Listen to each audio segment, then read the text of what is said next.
So, in a sense, I'm an unconventional speaker um, for this kind of forum. Uh, when Nimi was talking about me, he said that I'm a storyteller. And in a sense, what I intend to do is to bring that spirit of storytelling to this conversation. So you're going to find a different flavor, different um, approach, if you like, to what is called the Walter Rodney Lecture. And by the way, another thing in honor of the man in whose memory this series is instituted is that Walter Rodney was one of those figures that educated my generation. So when I was a young man, and when he was a young man, even though he's 2 years younger than there were certain texts that were you had to read. And Walter Rodney's How Europe Underdeveloped Africa was one of those. So in an informal but profound sense, I consider Walter Rodney my teacher. So since Walter Rodney himself exemplified a scholarship that went beyond and across disciplines, what I propose to do then is to bring the storytelling art, if you like, to the discussion of my subject, which is a story or stories that must be told, never forgive silence, or a story that must be told, never forgive silence. Now, if you've read my work at all, especially my debut novel, you know that that line is from that novel, Arrows of Rain. So this is, it marked 20 years, a few years ago. So, and my publisher has invited me to write a foreword for the 20th year anniversary. So I'd like to begin by sketching my evolution as a creative writer and how this speaks to my lifelong project and how the subject that I have chosen has come to be an obsession, if you like. So I became a writer once I got into high school because I'd had what I thought at one point in my life, the misfortune of having a mother who was a school teacher. And so my mother, you had to she negotiated with me and with her children if you wanted to go and do what young people love to do, which is while away time.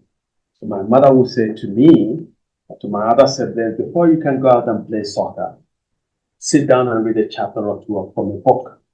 And because she was a school teacher, you couldn't get away with saying to her, yes, I've done it, because she would give you a test of what you had read. So what began as punishment ultimately became an enchantment, because as I read, I came to see the beauty that lay in literature. So I went into high school, I was already writing.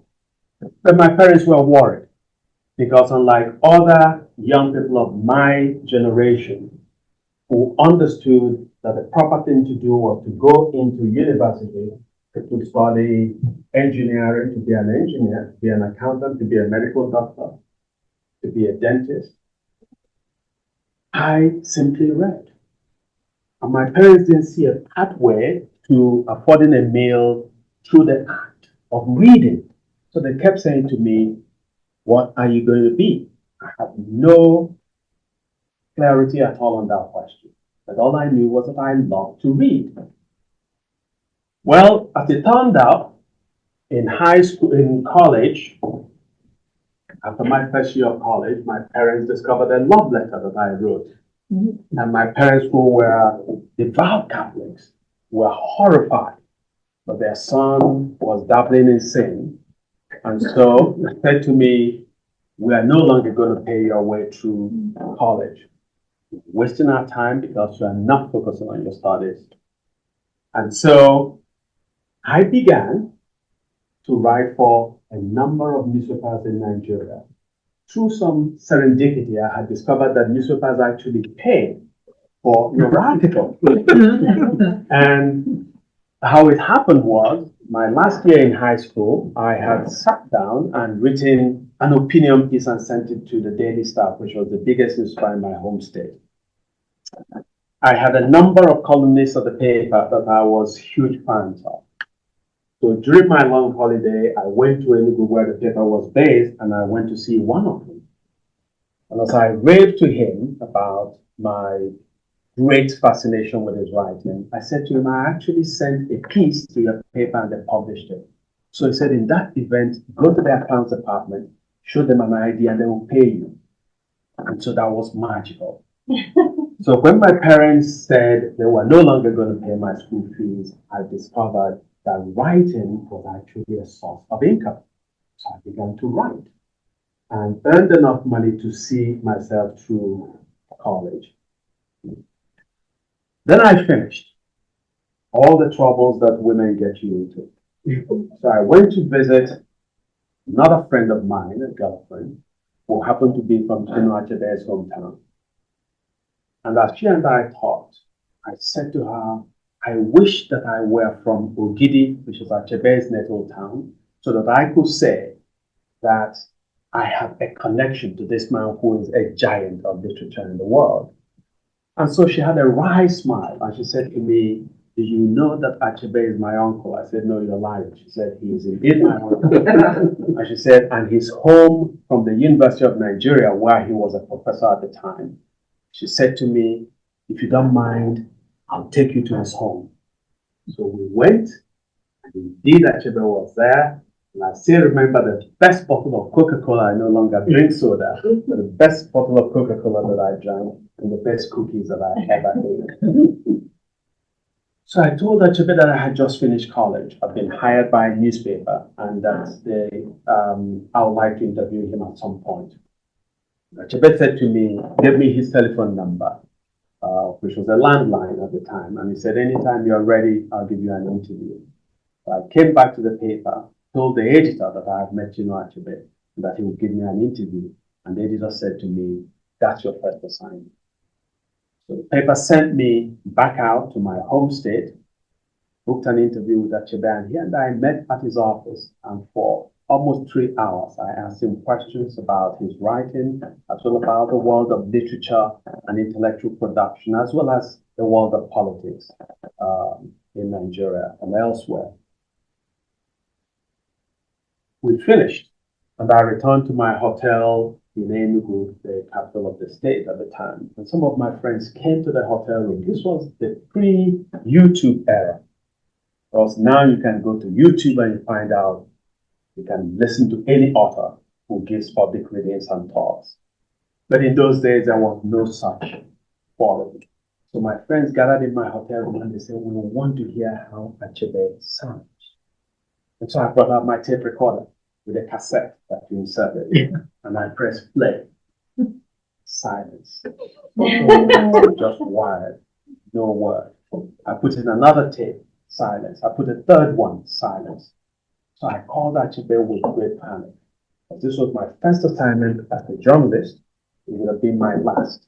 So I said to Achebe, I'm sorry. And by the way, as Achebe spoke, you know, if you go to my, I have an Instagram account, you see my picture of that interview. Achebe spoke, I just gawked at him. I took no notes. I was just in awe with this great figure. So I told him, I said, I'm sorry, I don't know what happened, but please give me just 20 minutes. Because I knew that I could get away with getting back to Lagos and lying to my editor that Achebe was busy. He gave me only 20 minutes. But I couldn't say that I interviewed him for almost 3 hours, but I had no proof of it. So Achebe was very gracious, very generous. He said to me, tomorrow I'm busy, but if you can call, if you can come the day after, he said, I'll give you as much time as you wanted. So 2 days later, I returned with 3 tape recorders. And I was taking notes furiously.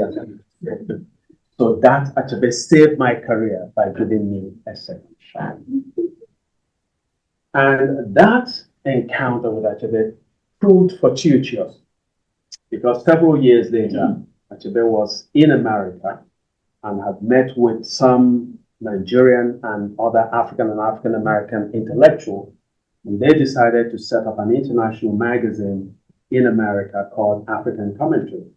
And Ndibe proposed that I come and be the founding editor of the magazine. So that's how I came to America. Well, the magazine did very well, had great critical reception, but we were not able to persuade advertisers to advertise in the magazine.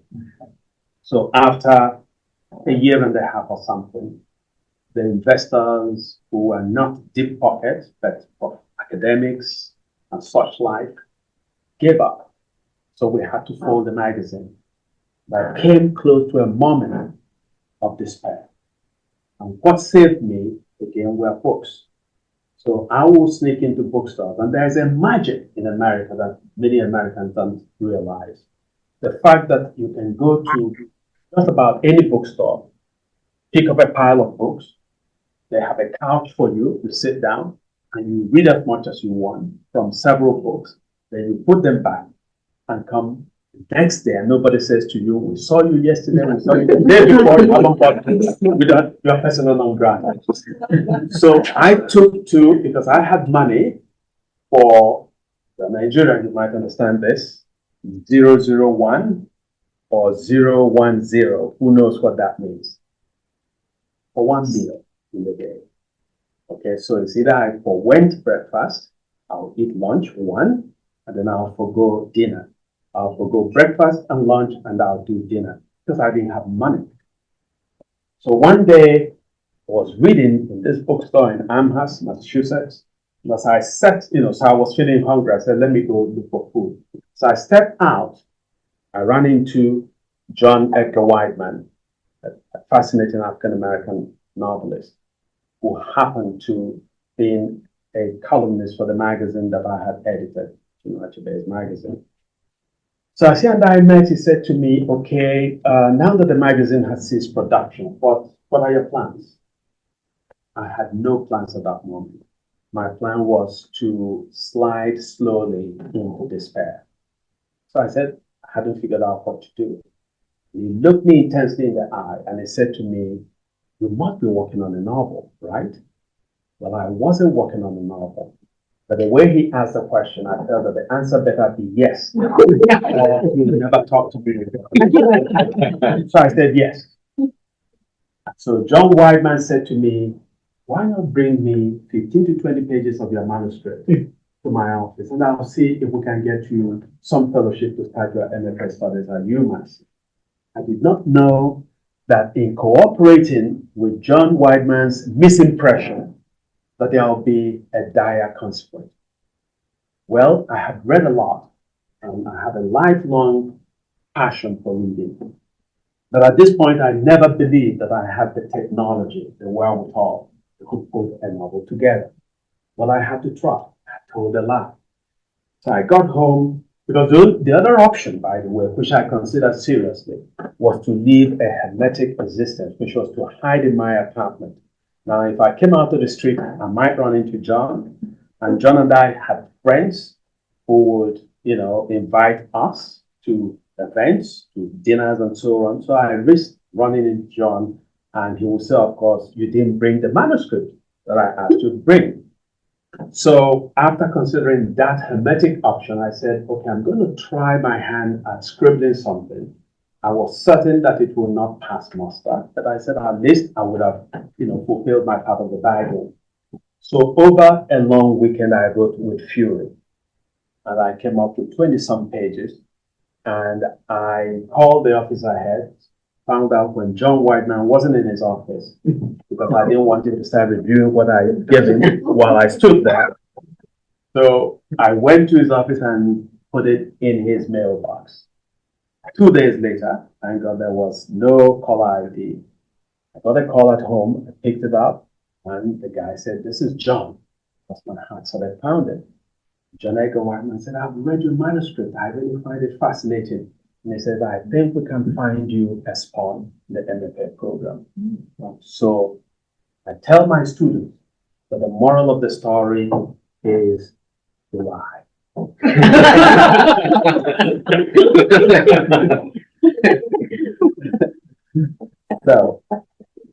but once I sat down to write, I had to determine what my subject was going to be. Annie Dillard, the writer, has this slim book that is called The Writing Life. And in it, she says, write as if you were about to die. At the same time, write as if you were, if you had an audience consisting entirely of terminal patients. And she said, what would you write if you knew that soon you would die? Or what story would you tell a dying patient that would not enrage with his futility? So for me, that subject, that compelling subject, was to examine the tension between silence and power. Was to examine the case, the imperative of speech. And how I came to that subject, again, had to do with my reading. So years ago in Nigeria, indeed in high school, my father picked up a copy of Wole Soyinka's The Man Died. Wole Soyinka, if you know anything about him, had been in prison during the Nigerian Civil War for his activities to stop the war, but also to ensure that European and North American powers did not sell weaponry to either side in Nigeria. For his troubles, he was detained for 22 months during the Nigerian Civil War, much of it in solitary confinement. And in confinement, Wole Soyinka began to confide in his cigarette foil, on toilet paper, and on any scrap that he could find to write up. So when he was ultimately released in 1969, he produced a book of poetry called The Shop in the Crypt, and also produced a memoir of his detention called The Man Died. And in it, and if you know anything about Wole Soyinka, you know also that Soyinka is a particularly challenging writer. So here I was in high school with very limited diction, taking on Wole Soyinka's memoir. As you can tell, it's a book that I've had to read scores of times subsequently. And I've come to understand Soyinka's point. But at the first reading, it was an exercise in confoundment. But I was nevertheless able to connect to one or two statements that Soyinka made that I found particularly powerful.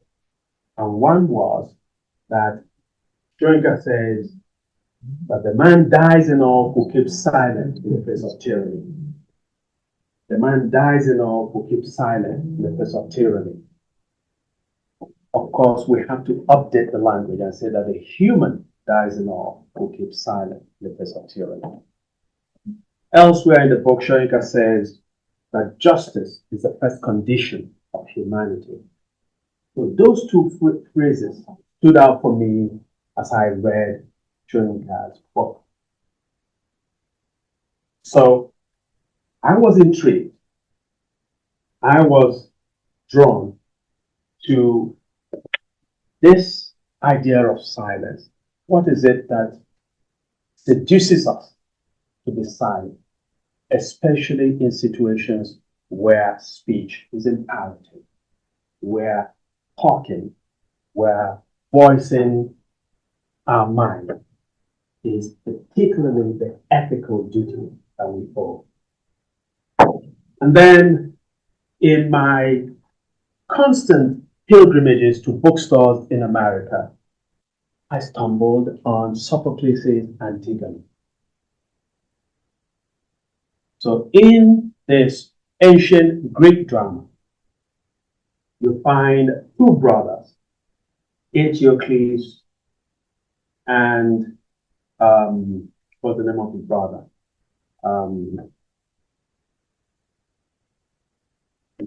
I'll remember the brother in a minute. But anyway, so these two brothers had perished in a war. One brother, the other brother whose name I don't remember now, had actually joined an invading force against his own city, Thebes. And in that confrontation, the two brothers died. The king, King Creon, then decrees that Eteocles, who had died defending Thebes, should be given, formal burial rites. But the brother who had died with, fighting on the side of an invading force, that his cadaver should be abandoned to be pecked at by carrion. Huh? Polynices. Good. Polynices, the brother who died as a traitor as well. Well, Antigone, his sister, persuades her other sister Ismene that they must defy the king and bury their brother. That even though the brother had done something that was not admirable, looked at from a certain lens, that nevertheless they owed him the honor of burying him as much as Eteocles will receive formal funeral rites. Of course, his men did not want to get in trouble with the king, so his men swore off. Well, what do you know? Antigone goes ahead and buries the brother. He is subsequently summoned for trial. And during her trial, she advances 3 arguments in justification of her defiance of the king. The first argument she makes is that this is a duty she owed the brother. She's not arguing that the brother is admirable. She's not arguing that he did the right thing, but she says, I owe him a duty nevertheless as my brother. The second argument she makes is an argument from, if you what you might call the sacred argument, where she says that indeed the gods would approve of what she did in burying her brother. But for my purposes as a writer, what I'm particularly drawn to is an argument that the community, the majority of people within Thebes itself, would admire her act of defiance and would approve of her burial of her brother. So when I read that text, I was reading it from years of engaging with Wole Soyinka and years of engaging with other texts that spoke to the subject of power and silence. I said, if it is true that the majority of people in the community agree with what Antigone did, how come nobody is speaking up? The lone person who speaks up is the blind seer, Terisis, who is, of course, ridiculed by the king and basically driven away. So I saw implicated in the silence of the community a certain moral cowardice. And it's a moral cowardice that we see expressed, demonstrated in so many encounters within families, within communities, and within national as well as global entities. So when I sat down to write my first novel, I knew that I wanted to examine this conjunction between silence and what is it that compels silence. And of course, we know that silence is a very complex subject, that sometimes speech is indeed a way of being silent. And politicians are silent all the time. You ask a politician a question that requires a clear answer, and they will give you a lot of words, out of which you cannot distill any sense of clarity. They've deployed words, but in a sense they've been silent. And of course, we also know that silence can be an act of resistance. Okay? When a dictator says to you, proclaim me to be a deity, deify me, and everybody's saying amen, amen, of course a deity are the best things, sliced bread, and you remain silent. Even if you cannot say, no, the emperor has no clothes, just the act of silence in that situation can also be a way of resisting and a very admirable way to resist. So in my novel, I have a protagonist who is a journalist whose first assignment was to do a story on nightlife. And in a lot of ways, some people who know some of my biography begin to imagine that the story is profoundly biographical. That is both true and false. But as a young journalist in Nigeria, one of the assignments I told my editor that I wanted to do was that I wanted to x-ray nightlife. Because I had been to cities in Nigeria where you will find at night some women dressed provocatively standing on street corners and waiting to be pickpocketed by paying customers. And that always intrigued me with the danger that is involved in this. As I said, all kinds of potential encounters could end up in a very bad way. You don't know who you're going home with. You don't know what their identity is, and so on and so forth. And often there is a drug culture and so on. So I wanted to look at this phenomenon. So my editor, again, was very kind. He said, I'm going to give you a budget. Go to as many nightclubs as you want and write a cover story. Well, I went to one, and I saw a young woman who fit the description. And so I offered to buy her a drink. And as we talked, I told her that this is what I was doing. Somehow I had formed a preconception that the women who stood on the streets looking for customers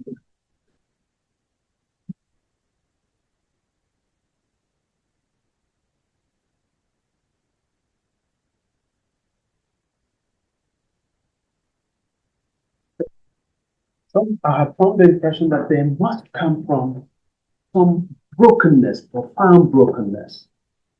So this was my preconception. And here I was talking to this student.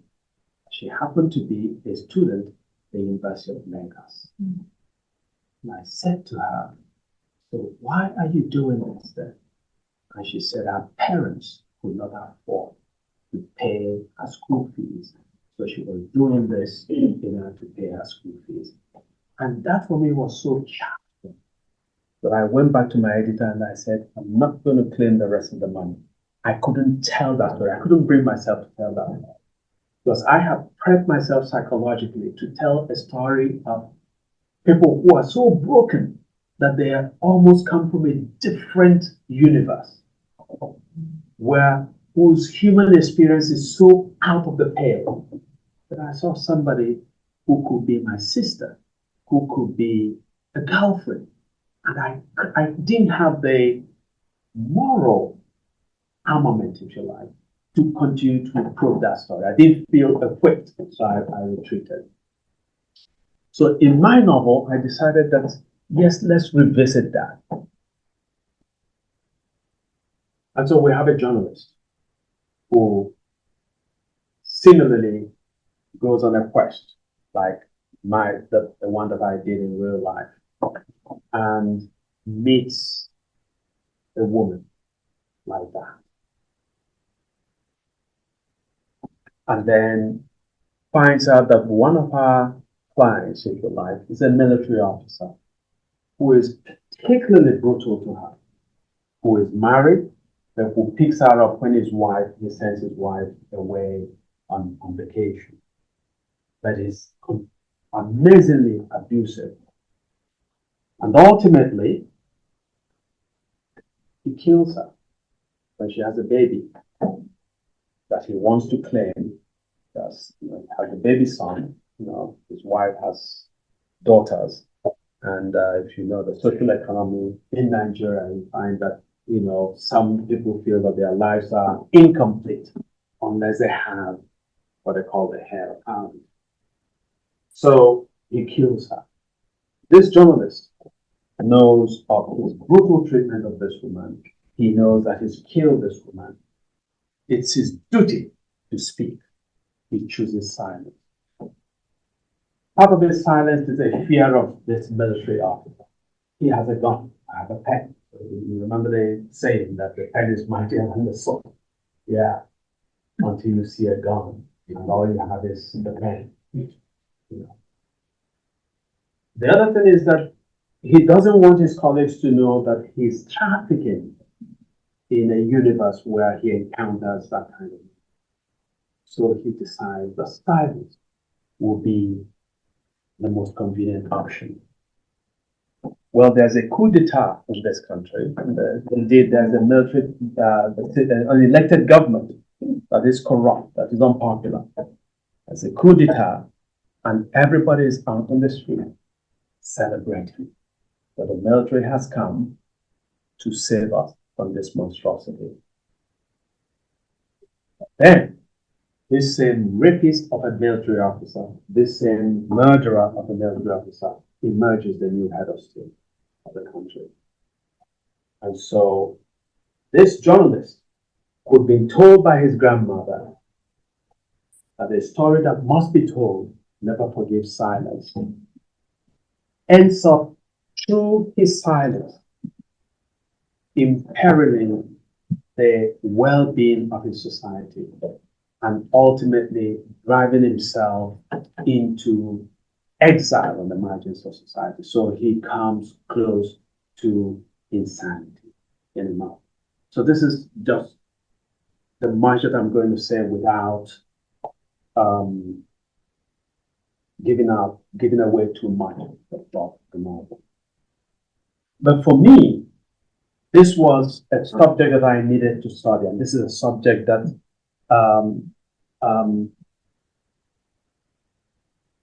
I have made a lifelong project.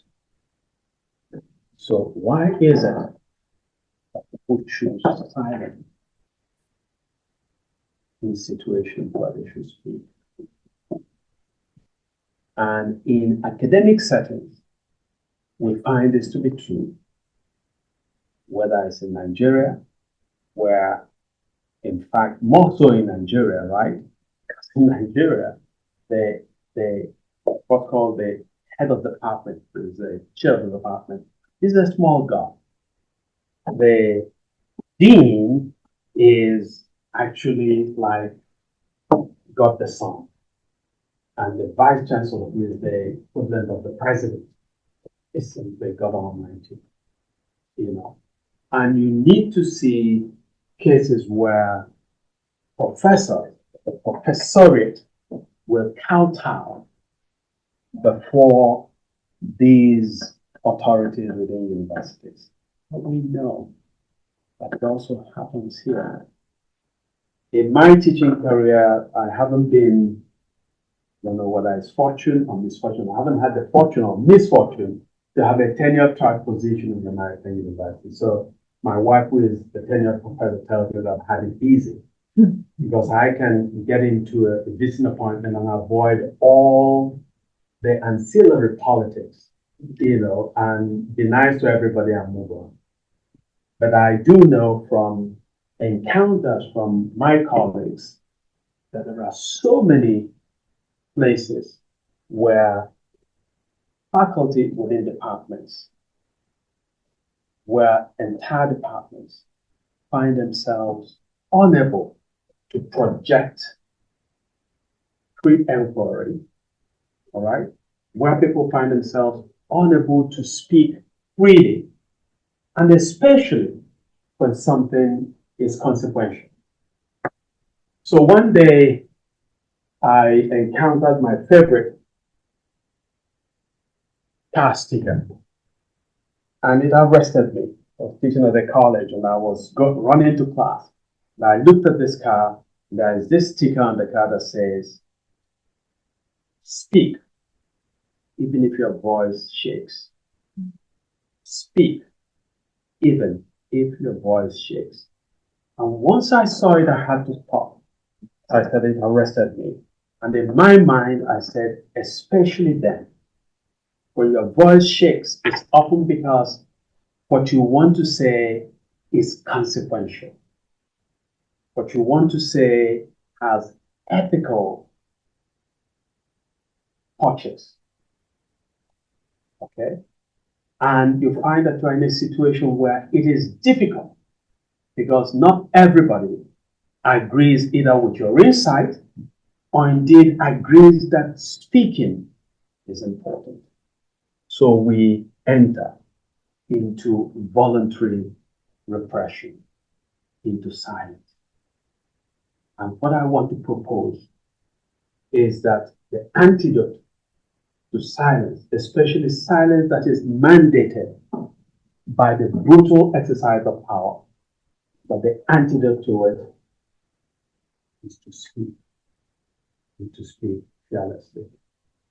So let me pause here. I don't know, as I said, we're incapable of brevity in Nigeria. So, but I'll be happy to, in the spirit of conversation, to hear from you, or to take questions, or to be educated, and so on and so forth. Yeah.